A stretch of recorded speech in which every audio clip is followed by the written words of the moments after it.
চীনের ইউনান প্রদেশের কুনমিংয়ে গত বৃহস্পতিবার বাংলাদেশ, পাকিস্তান ও চীনের মধ্যেই নতুন ত্রিপক্ষীয় জোট গঠন করা হয়েছে। বাণিজ্য, বিনিয়োগ, স্বাস্থ্য, পানি সম্পদ সহ বিভিন্ন খাতে সহযোগিতা নিবিড় করতে এই জোটের ভিত্তি স্থাপন করা হয়। ত্রিপক্ষীয় এই উদ্যোগ তিন দেশের মধ্যে সম্পর্ককে আরও মজবুত করবে বলে আশা করা হচ্ছে।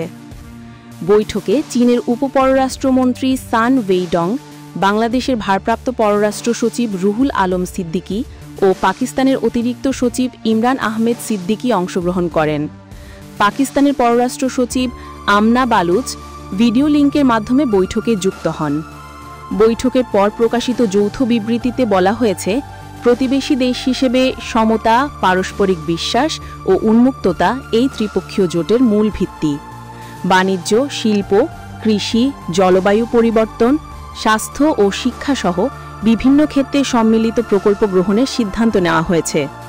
এছাড়াও যুব ও সংস্কৃতি বিনিময়ের মাধ্যমে অঞ্চলের মানুষের জীবনযাত্রার মান উন্নয়নের লক্ষ্যে কাজ করা হবে।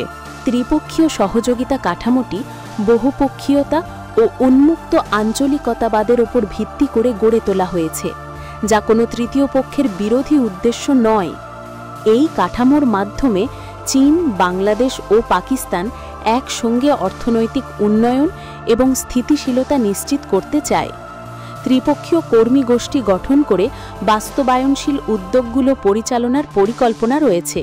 পাকিস্তানের পররাষ্ট্র সচিব আমনা বালুচ বৈঠকে অংশগ্রহণের সময় চীনের এ ধরনের উদ্যোগকে প্রশংসা করেন এবং জনকেন্দ্রিক উন্নয়নে তিন দেশের অভিন্ন আকাঙ্ক্ষার কথা তুলে ধরেন। ত্রিপক্ষীয় এই সম্পর্কের মাধ্যমে দক্ষিণ এশিয়ার অর্থনৈতিক ও সামাজিক উন্নয়নে নতুন দিগন্ত উন্মোচিত হবে বলে বিশেষজ্ঞরা মনে করছেন।